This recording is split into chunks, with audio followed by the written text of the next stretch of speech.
Vamos entonces a usar una estrategia de un nivel intermedio. Entonces, en la estrategia del nivel intermedio, yo, yo conozco que el modelo que estoy utilizando entonces es una regresión lineal y además conozco la función de costo, es decir, el error cuadrático medio. Yo sé que lo que yo quiero minimizar es el error cuadrático medio para poder encontrar entonces esos W. Pero tampoco conozco el algoritmo para poderlo hacer. Pero yo sé que, por ejemplo, existen librerías que me permiten realizar procesos de optimización numérica. Entonces, por ejemplo, la librería CPy tiene un método que se llama minimize. Entonces yo en minimize puedo definirle una función y decirle, mire, usted yo quiero que usted me optimice esta función con respecto a W. Entonces, la función que yo quiero que usted me optimice es esta. Perdón, esta. ¿Sí? Entonces, esta es una función que el método minimize puede evaluar, ¿cierto? Numéricamente puede evaluar. ¿Con respecto a quién? A este parámetro W, que es el primer argumento de la función. Entonces, yo le digo, optimíceme esta función con respecto a este elemento. Los demás argumentos de entrada son los datos que yo le estoy entregando. Y bueno, esto es simplemente una inicialización de... Ah, bueno, no, perdón. Esta es la inicialización de los parámetros. Aquí le estoy diciendo, esto es importante porque aquí le estoy diciendo que W realmente es un vector de dimensión 3. ¿Sí? Entonces este np.random.random está generando aleatoriamente un vector de tamaño, en este caso, de tamaño 3. ¿Listo? Y eso es importante porque ese corresponde al número de elementos de este W. Entonces, miren que acá, a diferencia en el caso anterior, aquí yo no sabía qué tipo de criterio el modelo estaba utilizando para poder entrenar sus parámetros. De hecho, miramos los parámetros, pero yo no los necesitaba porque yo entrené el modelo y hago predicciones, que es en esencia lo que de lo que se trata entonces utilizar pues modelos de Machine Learning. Aquí yo digo, no, no, yo, yo tengo mis datos, yo tengo mi función de costo. Mi función de costo es esta, que yo ya la programé acá. Y entonces yo quiero encontrar el conjunto de parámetros W utilizando, controlando la función que optimiza sí, controlando el optimizador, ¿cierto? De la función de costo. Entonces, corremos esto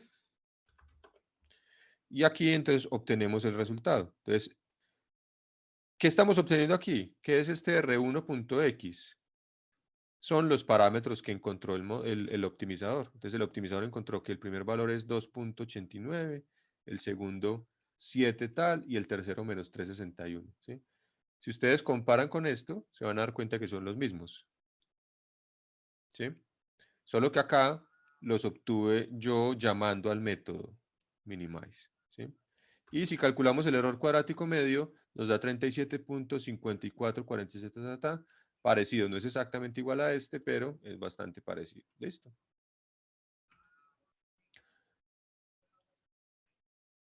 ¿Por qué es diferente? Porque el optimizador que utiliza esta función, cuando se hace aquí este punto fit, puede no ser exactamente este mismo, puede ser otro método, puede ser otra implementación del mismo método o puede ser otro método de optimización diferente. ¿Listo? Porque pueden existir diferentes algoritmos de optimización para resolver el mismo problema. Entonces, por esa razón, pueden llegar a resultados ligeramente diferentes en este caso. ¿Sí? ¿Y cómo hacemos la predicción? Claro, en este caso, como estamos controlando un poco más el proceso, sabemos que para poder hacer la predicción yo tengo que tomar este que es el conjunto de parámetros y hacer el en punto 2 entre el conjunto de parámetros y el conjunto de muestras. ¿Listo? Entonces aquí tenemos el en punto dot. Bueno, y entonces vamos a trabajar a continuación sobre la estrategia de un poco más de bajo nivel, ¿cierto? En la aproximación de más bajo nivel, vamos a entender también entonces cuál es el algoritmo que nos permite resolver el problema. Es decir, cuál es el algoritmo que está detrás del método Minimize, o por lo menos una versión de un posible algoritmo que esté detrás de ese método. Entonces, el algoritmo, el problema que estamos tratando de resolver, ¿cierto? Es un problema de optimización. Necesitamos encontrar el conjunto de parámetros W, o sea, los pesos del polinomio, que minimizan el error cuadrático medio. Es un problema de optimización. Y queremos optimizar y necesitamos encontrar varias variables, porque W no es una sola variable. W son varias porque son todos los pesos dentro del polinomio. Entonces, en este caso, vamos a utilizar un algoritmo de optimización que nos va a servir para este problema y también para otros. ¿Listo? Y es un algoritmo que es necesario entenderlo porque es muy utilizado en temas de aprendizaje automático, sobre todo para modelos, pues para un tipo de modelos muy específico que son las redes neuronales artificiales y que, digamos, son actualmente la base para muchísimas aplicaciones. Claro, hay otros modelos que vamos a ver nosotros a lo largo del curso también, por supuesto, que no utilizan este tipo de algoritmo, pero sabiendo que las redes neuronales artificiales son muy importantes, entonces es importante entender cuál es su principio de funcionamiento y para eso este algoritmo va a ser vital. ¿Listo? Entonces vamos a comprenderlo también desde ahorita. Entonces nosotros lo que tenemos que hacer, lo que nosotros queremos hacer es encontrar el mínimo de una función, ¿cierto? El error cuadrático medio, vamos a hacerlos por acá abajo, el error cuadrático medio, por ser una función cuadrática, tiene forma de parábola.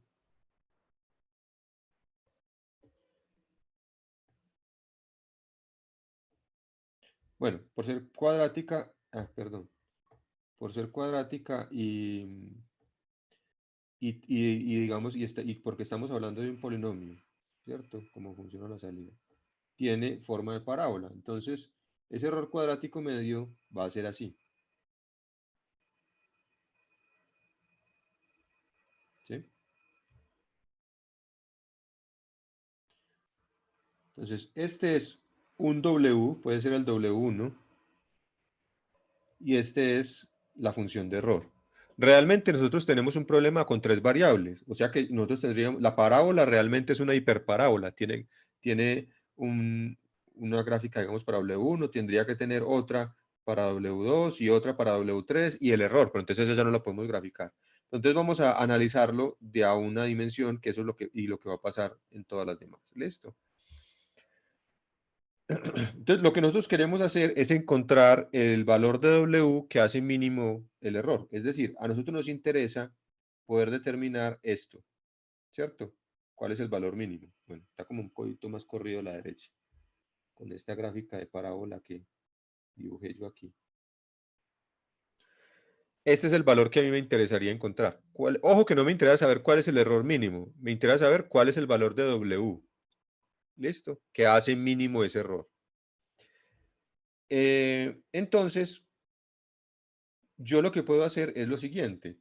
Yo llego y arranco con un valor de W cualquiera. Entonces vamos a suponer que yo arranqué con un valor de W0, vamos a llamarlo acá, y ese valor de W0 me da un valor de error que es el que está ahí. ¿Listo? Entonces yo voy a aplicar una reglita. Voy a decir, el W en la iteración siguiente va a ser W, no, esperen, lo escribo de otra manera para que W en la iteración siguiente va a ser W en la iteración anterior menos una constante por la derivada del error con respecto a W. ¿Listo? Vamos a aplicar esa reglita. Entonces, para poder aplicarla, tenemos que recordar, vamos a recordar la derivada de un concepto muy básico, ¿cierto? Este de acá. Bueno, ¿por qué hablamos de gradiente? Porque estamos derivando una función que es de varias variables, que son varios Ws, y estamos derivando con respecto a, vamos a derivar con respecto a todos, pero entonces, pero tenemos que derivar con respecto a cada uno de manera individual. Entonces, por eso hablamos de gradiente. Entonces, esta es la derivada parcial del error con respecto a uno de los W. En este caso, el W1.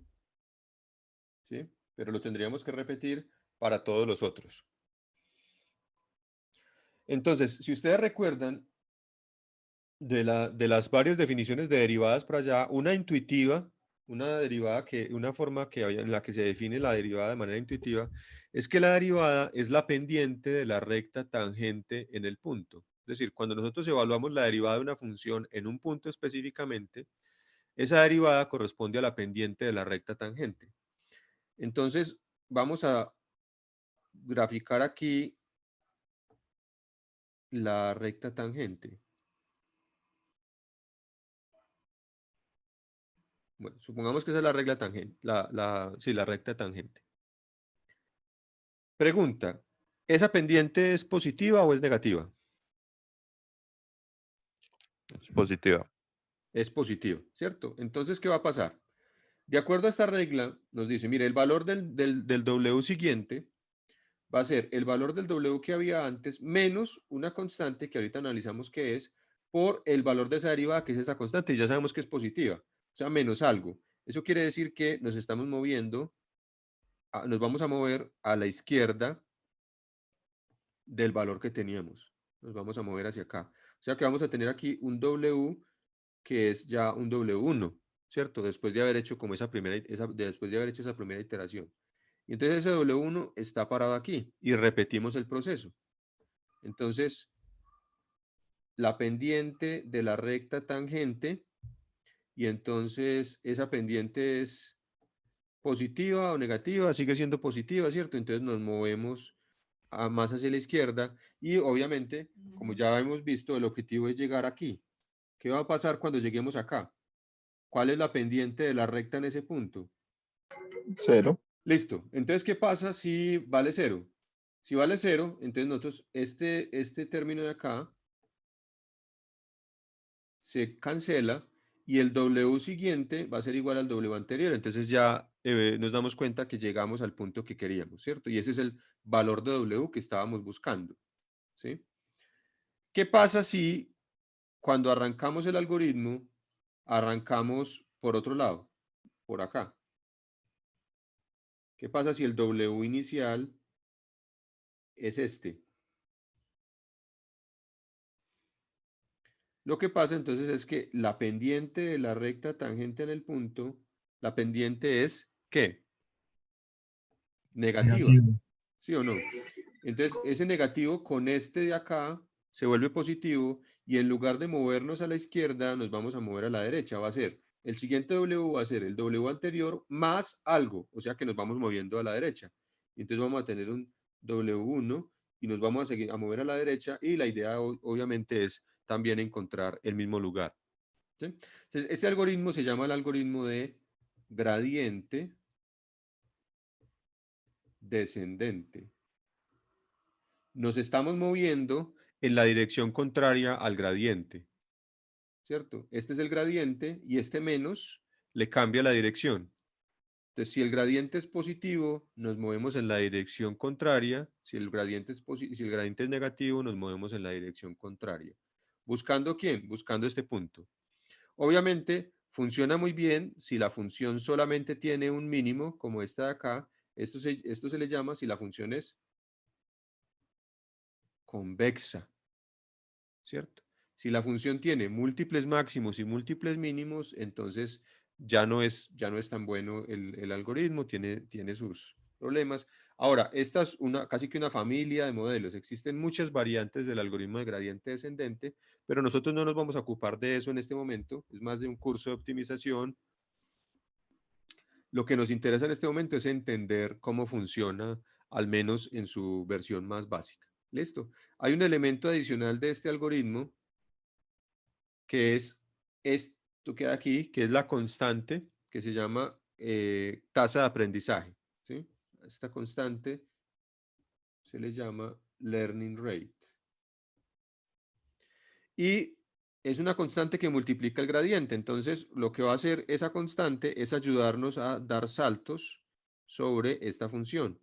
Si esa tasa de aprendizaje es grande, los saltos pueden ser grandes y entonces vamos a necesitar menos iteraciones para llegar al mínimo, pero nos puede pasar que llegamos por acá y nos pasamos y nos toca devolvernos y nos toca devolvernos y por culpa de que la tasa de aprendizaje es muy grande, no logramos nunca encontrar el punto óptimo. ¿Listo?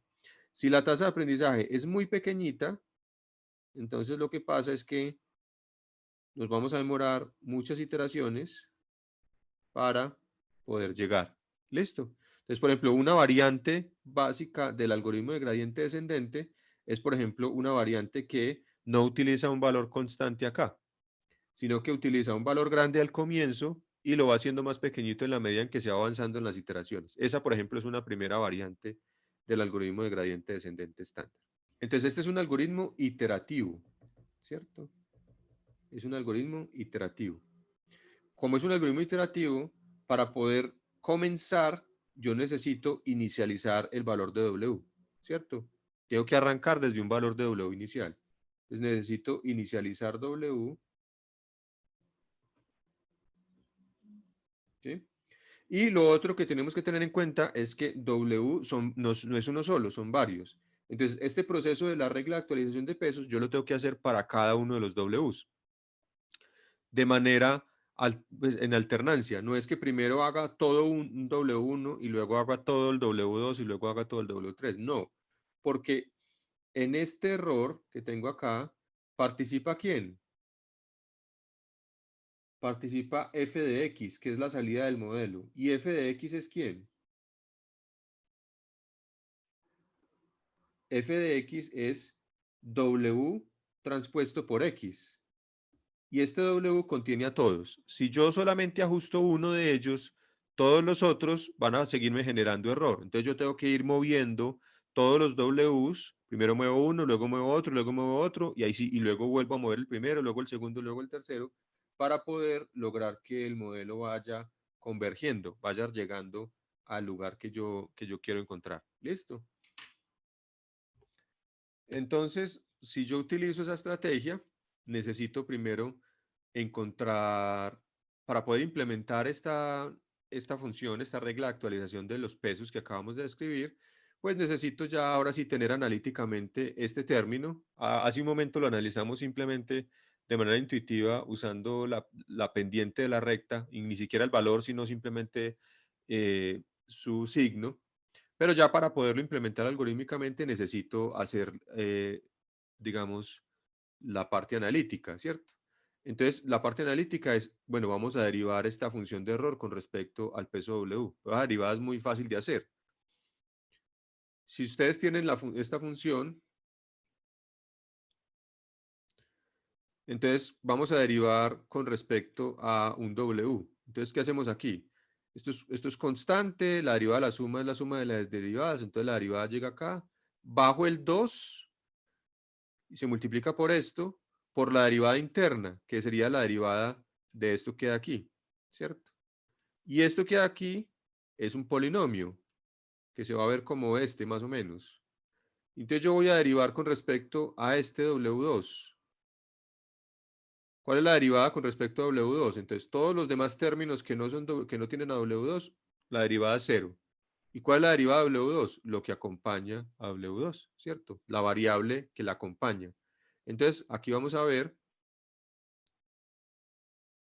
que tengo 1 sobre n, sumatorios de igual a 1 hasta n, de la derivada de lo que está dentro. Bajo el 2. Bueno, aquí, sí, bajo el 2, aquí no se ve, pero aquí creo que debería estar. Debería ser así.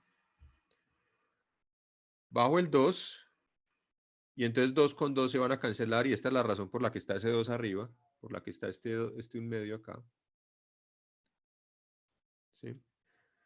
Y no cambia nada de mi problema de optimización, haber puesto ese 2 ahí, porque poner un 2 en la función que yo estoy optimizando, lo único que hace es desplazarla hacia arriba o hacia abajo, pero no me mueve esto en este sentido. Y para mí es igual, porque lo que yo quiero hacer es encontrar el W que está en este punto.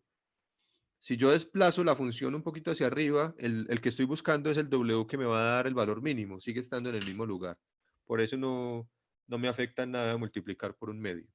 Y cuando yo baje el 2, entonces me ahorra tener que tener aquí un 2 sobre n, y entonces se cancela con ese 2 de abajo y ya.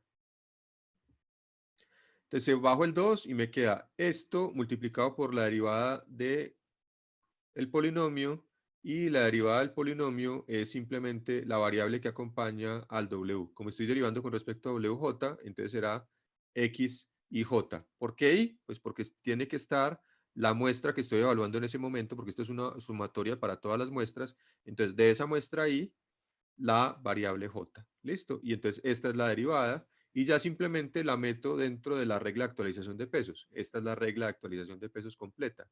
¿Sí? Si quieren, el valor de f, que es el polinomio, es simplemente esto, la suma desde k igual a 1 hasta d de wk por x y k. Y aquí tenemos toda la expresión. ¿Listo? Esta es la expresión del algoritmo de del algoritmo de optimización por gradiente descendente. Entonces, si queremos realizar el proceso a bajo nivel, lo que vamos a hacer es implementar este algoritmo. ¿Listo? Y entonces aquí vamos a ver una implementación.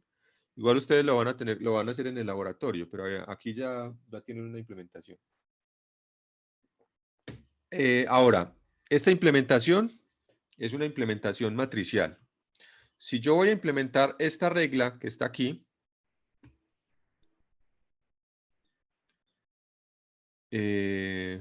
voy a venir acá, voy a borrar el tablero.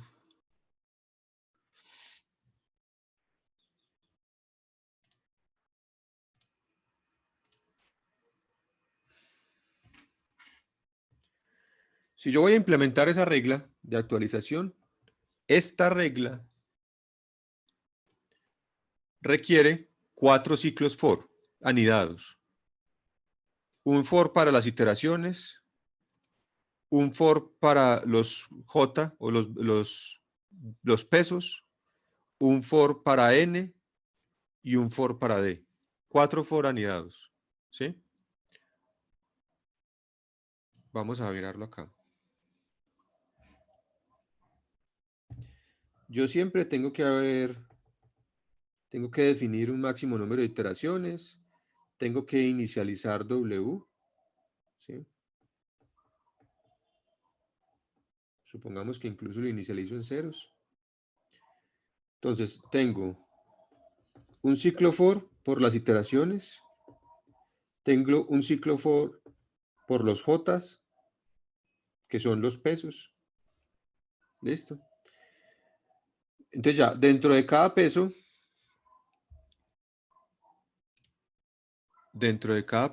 ya necesito realizar esta acumulación para poder hacer el proceso de actualización. Esa acumulación requiere entonces que yo defina una variable, perdón.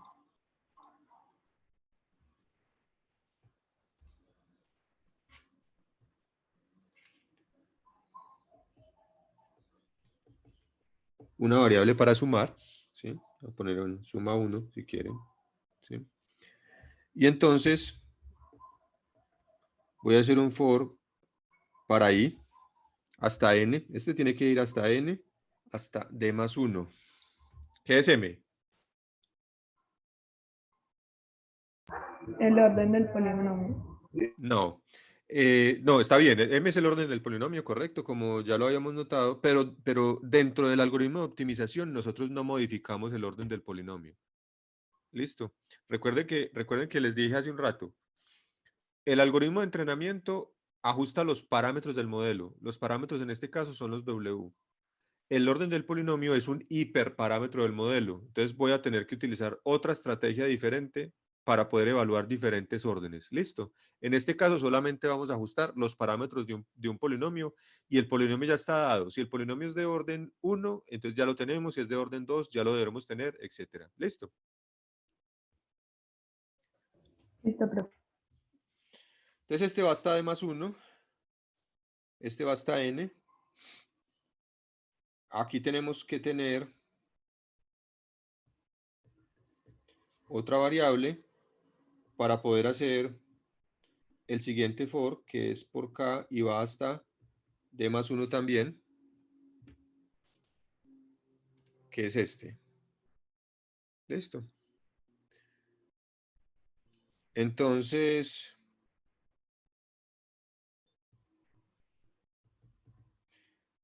¿esto qué es? Esto es W en la posición K, que se multiplica por X. Obviamente, estos son, el W ya lo inicializamos y X nos tuvo que haber ingresado y luego le tuvimos que haber añadido el vector de 1, ¿cierto?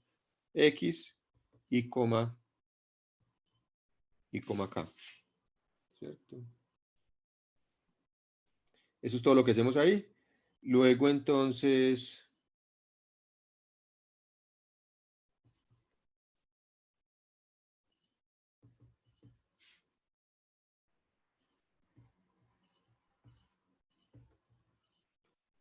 suma 2, que es lo que salió del paso anterior, menos y, que es la salida real para esa muestra, multiplicado por, vamos a volver aquí para que lo recuerden, X y J. ¿Sí?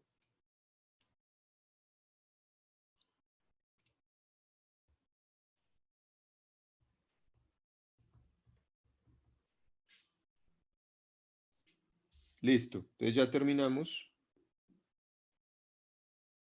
acá, ¿cierto? Entonces, ¿qué sigue? Simplemente aplicar la regla. Ya calculamos todo el término. Entonces ahora sigue WJ es igual a WJ menos eta, que es una constante que debemos tener por ahí inicializada, por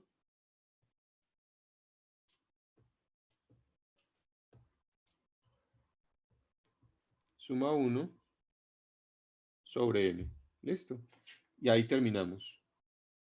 Ahora, esta implementación que ustedes ven acá no tiene sino un ciclo for, solo tiene el ciclo for de las iteraciones. Entonces, recuerden que esto que hicimos acá es simplemente W transpuesto por X. ¿Cierto? Entonces yo no necesito hacer un ciclo for para eso. Yo puedo borrar esto.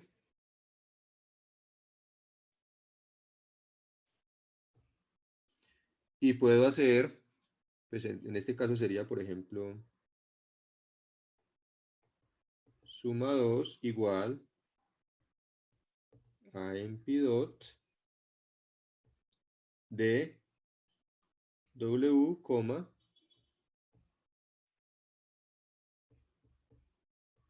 X transpuesto, que era lo que habíamos hecho antes, ¿cierto? Y ahí estoy haciendo todo lo mismo.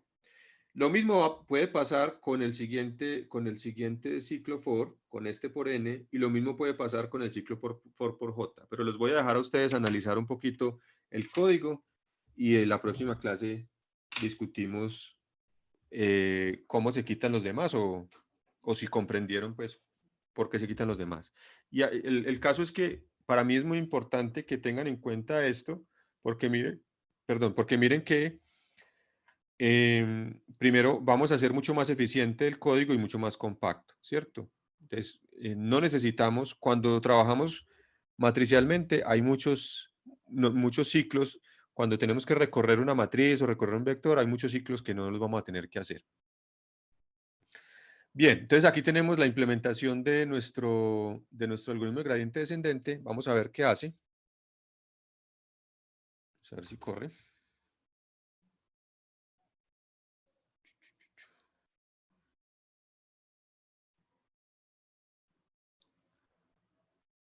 Bueno, estamos corriendo, en este caso, 1.000.000 de iteraciones. Por eso se tardó un poquito.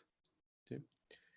Y aquí pueden ver el valor que obtuvo del el primer peso, 2.89, el segundo, 7.0285 y el tercero, menos 3.612. ¿Se parecen a estos? Sí se parecen, ¿cierto? Y podemos hacer predicciones. Claro que podemos hacer predicciones. Ahí tenemos nuestro W, que es el que nos retornó el método. Y ahí está. El error cuadrático medio es de 37.57 y acá 37.57. ¿Listo? Y podemos hacer predicciones igual que lo hacíamos aquí.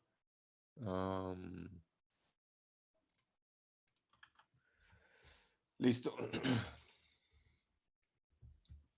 Entonces ahí está la predicción. Para esta muestra que tiene variable de entrada 8,5, su predicción es 54.7 y aquí era 54.7. Listo. Entonces, miren que llegamos al resultado, en este caso ya implementando todo el algoritmo desde cero.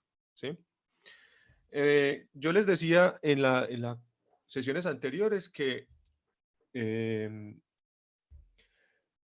lo que nosotros vamos a hacer en el curso es ir más o menos en un nivel intermedio. ¿Listo? Pero, por ejemplo, este algoritmo, el algoritmo de gradiente descendente, lo tenemos que conocer sí o sí si queremos trabajar en aprendizaje automático. Porque necesitamos entender la lógica a partir de la cual nuestros modelos van a funcionar, nuestros modelos se van a entrenar. Necesitamos entender qué los hace computacionalmente más costosos.